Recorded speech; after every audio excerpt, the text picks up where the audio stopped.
एक दफा का जिक्र है, एक गांव में अहमद नाम का एक गरीब किसान रहता था। उसके पास एक वफादार कुत्ता था जिसका नाम शेरू था।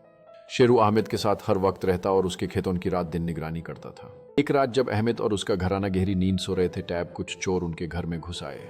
शेरू ने उनकी आहट सुन ली। वो तुरंत भौंकने लगा और घर के अंदर दौड़ कर अहमद को जगाया। अहमद ने देखा कि चोर उनका माल लूटने की कोशिश कर रहे हैं। शेरू ने बिना किसी दरी के चोरों पर हमला कर दिया।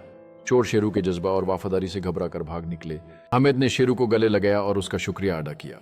अगले दिन पूरा गांव शेरू की वफादारी की मिसाल दे रहा था। इस कहानी का सबक यह है कि वफादारी सिर्फ इंसानों तक महदूद नहीं, जानवर भी अपनी वफादारी का हक अदा करते हैं। ये कहानी हमें याद दिलाती है कि वफादारी और दोस्ती की असली मिसाल किस तरह हर जगह मिल सकती है।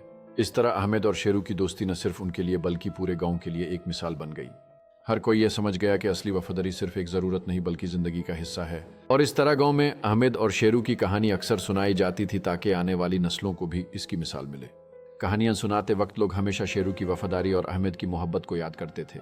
इस कहानी की वजह से गांव में सबकी सोच में तब्दीली आई और वफादारी को सबसे ज्यादा अहमियत दी जाने लगी।